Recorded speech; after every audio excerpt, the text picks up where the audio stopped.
Kalau suatu hari lu berdiri di depan dapur, buka tempat beras dan isinya kosong, di saat yang sama saldo rekening lu masih utuh, emas lu masih tersimpan rapi, tapi nggak ada satupun yang bisa lu makan, di titik itu lu baru sadar satu hal yang selama ini nggak pernah diajarin, bahwa kekayaan yang kita kejar selama ini ternyata nggak selalu bisa menyelamatkan kita.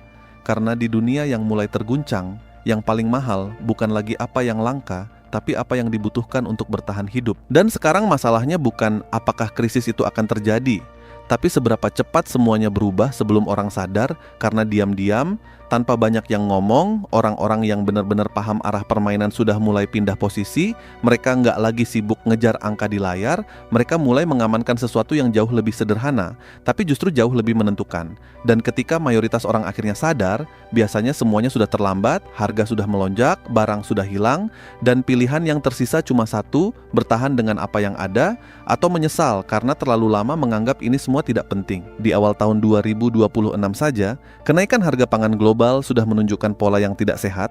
Beberapa komoditas pokok naik 2 digit hanya dalam hitungan bulan. Distribusi terganggu di berbagai wilayah, biaya logistik melonjak karena konflik geopolitik yang belum reda, dan perubahan iklim yang makin tidak bisa diprediksi mulai merusak pola tanam yang selama ini jadi fondasi sistem pangan dunia. Dan di titik ini, uang tunai mulai terasa aneh, karena secara teori lo punya daya beli, tapi secara praktik ketika barangnya tidak ada, uang itu kehilangan fungsinya. Dan emas yang selama ini dianggap sebagai pelindung nilai mulai menunjukkan batasnya, karena lo tidak bisa makan emas, lo tidak bisa menukar serpihan emas di tengah pasar yang kosong, lo tidak bisa mengandalkan logam mulia ketika rantai distribusi berhenti, dan kebutuhan dasar menjadi prioritas utama. Ini bukan berarti emas tiba-tiba jadi tidak berharga, tapi nilainya menjadi relatif, tergantung konteks. Dan konteks yang sedang kita hadapi sekarang adalah kemungkinan krisis pangan yang bukan sekadar isu, tapi sudah mulai terlihat jejaknya. Kenapa 2026 menjadi titik yang banyak dibicarakan? Kenapa bukan 2025 atau 2027? Jawabannya bukan karena satu peristiwa besar, tapi karena akumulasi. Karena tekanan yang selama ini menumpuk akhirnya mencapai titik didih. Kita sudah melihat tanda-tandanya dari beberapa tahun terakhir: gagal panen di berbagai negara produsen utama, konflik yang mengganggu jalur distribusi internasional, biaya energi yang tidak stabil, dan perubahan iklim yang membuat musim tanam tidak lagi bisa diprediksi dengan pola lama. Semuanya seperti potongan puzzle yang awalnya terlihat terpisah, tapi sekarang mulai membentuk gambar yang lebih jelas. Dan gambar itu tidak terlalu menyenangkan untuk dilihat, karena menunjukkan bahwa sistem pangan global kita tidak sekuat yang kita kira. Dan ketika sistem itu terguncang, dampaknya bukan cuma ke harga, tapi ke ketersediaan. Di sisi lain, fenomena yang sering disebut sebagai smart money mulai terlihat lebih jelas.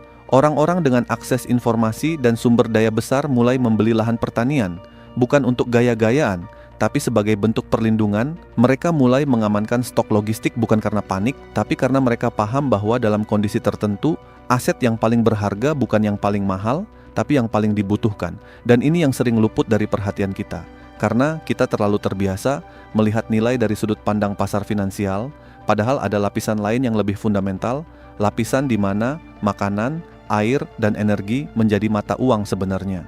Di sisi lain, fenomena yang sering disebut sebagai smart money mulai terlihat lebih jelas. Orang-orang dengan akses informasi dan sumber daya besar mulai membeli lahan pertanian, bukan untuk gaya-gayaan, tapi sebagai bentuk perlindungan. Mereka mulai mengamankan stok logistik bukan karena panik, tapi karena mereka paham bahwa dalam kondisi tertentu, aset yang paling berharga bukan yang paling mahal, tapi yang paling dibutuhkan. Dan ini yang sering luput dari perhatian kita, karena kita terlalu terbiasa melihat nilai dari sudut pandang pasar finansial, padahal ada lapisan lain yang lebih fundamental, lapisan di mana makanan, air, dan energi menjadi mata uang sebenarnya. Sekarang kita masuk ke bagian yang mungkin agak tidak nyaman untuk didengar, tapi penting untuk dipahami, yaitu tentang apa sebenarnya aset yang mulai dianggap lebih berharga dari emas itu. Yang pertama adalah logistik karbohidrat dan protein tahan lama. Ini terdengar sederhana, bahkan mungkin terlalu biasa, tapi justru disitulah kekuatannya.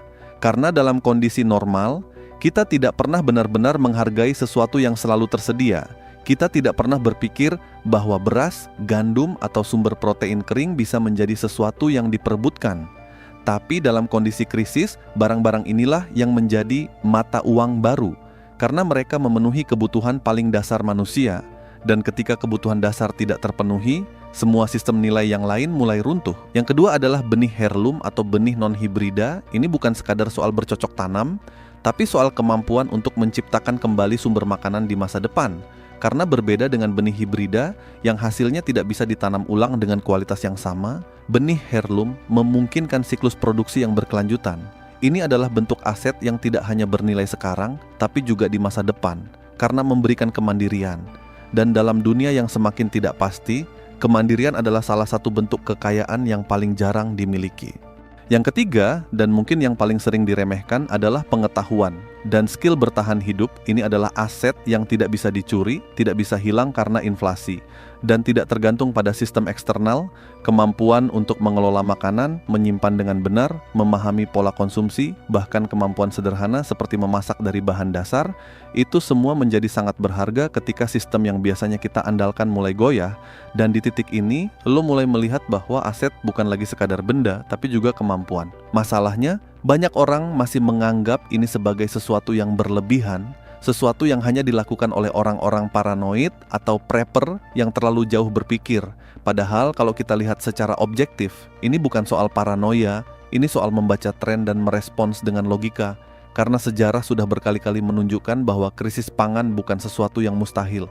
Dan ketika itu terjadi, dampaknya selalu luas dan cepat. Sekarang pertanyaannya, bagaimana cara memulai tanpa terlihat mencolok, tanpa membuat lingkungan sekitar merasa aneh, karena kita juga harus realistis bahwa dalam kondisi tertentu, keamanan aset menjadi penting, dan salah satu cara paling sederhana adalah dengan menyimpan stok secara bertahap, tidak perlu langsung besar, tapi konsisten, menggunakan prinsip first in first out atau FIFO, di mana barang yang lebih dulu masuk digunakan lebih dulu, sehingga tidak ada yang terbuang. Ini bukan hanya soal efisiensi, tapi juga soal kebiasaan.